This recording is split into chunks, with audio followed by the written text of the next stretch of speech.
Now we have this one.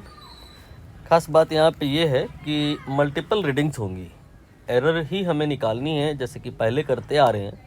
But समस्या ये है यहाँ पे कि अगले ने जो रीडिंग ली है वो बहुत सारी ले ली है और अब एरर हमें निकालनी होगी। एक सैम्पल में क्वेश्चन में करा दूँ, फिर इसको आप खुद से ही कर लेना।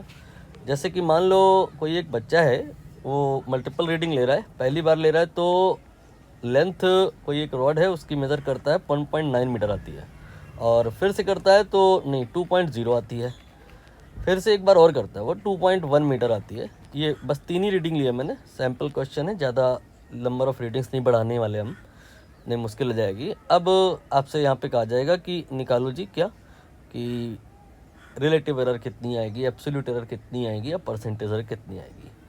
तो दिक्कत यहाँ पर ये है कि अगले को पता ही नहीं है कि इस रीडिंग में एरर कितनी है, इस रीडिंग में एरर कितनी है, इस रीडिंग में एरर कितनी है। एरर तो तब पता चलेगी ना जब हमें पता हो कि हमने ये जो मेज़र किया है ये इतना है और ट्रू वैल्यू या करेक्ट वैल्यू इतनी है। तो करेक्ट वैल्यू अभी हमें पता नहीं है। मल्टीपल रीडिंग करने का जो मोटिव होता है वो यही होता है कि अगर हमारे को ट्रू वैल्यू नहीं पता पहले से तो हम मल्टीपल रीडिंग कर लेते हैं और फिर उन रीडिंग्स का एवरेज निकाल लेते हैं, तब जा कर के हमको एक आइडिया लग जाता है कि यहाँ पे ट्रू वैल्यू कितनी लेनी होगी। तो ट्रू वैल्यू पता ना होने की कंडीशन में मल्टीपल रीडिंग होने का स्कोप होता है।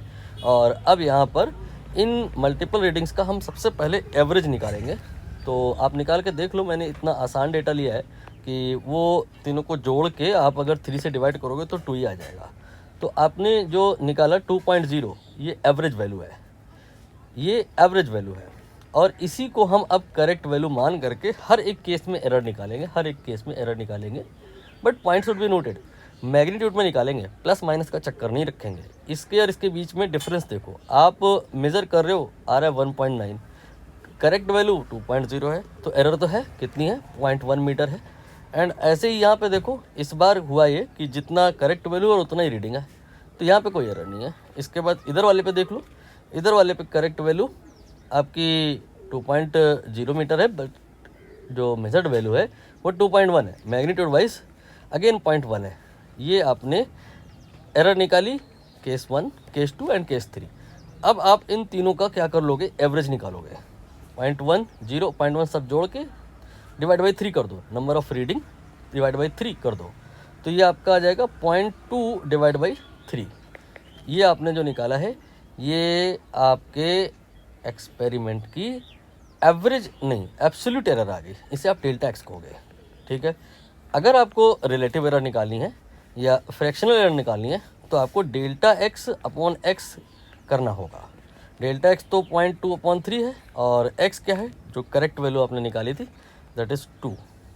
एंड अगर आपको रिलेटिव एरर के बाद परसेंटेज एरर निकालनी है तो आप इसमें 100 से मल्टीप्लाई कर दोगे, आंसर आ जाएगा। ये हमने आपको थ्योरी समझाई। अब आप इस क्वेश्चन को खुद से एक बार चाहो तो करके देख लो, डेफिनेटली आंसर आ जाएगा। नहीं आता है तो सोल्यूशन आपके पास है, आंसर और सोल्यूशन देख लीजिए, ये इसका आंसर आएगा। यहाँ पे कैसे किया गया है, सबसे पहले देखिए सबको जोड़ दिया, डिवाइड बाई 4 कर दिया, नंबर ऑफ रीडिंग देख लीजिए, डिवाइड बाई 4 कर दिया, तो यहाँ पे जो मीन वैल्यू आ गई इसी को करेक्ट वैल्यू या ट्रू वैल्यू कहा जाएगा 18.75। और अब एक एक इंडिविजुअल रीडिंग को आप फोकस करिए और इससे कंपेयर करिए, तो आपको हर एक में एरर का आइडिया लग जाएगा। जैसे यहाँ पर आप कंपेयर करोगे तो ये 1.25 आ जाएगा।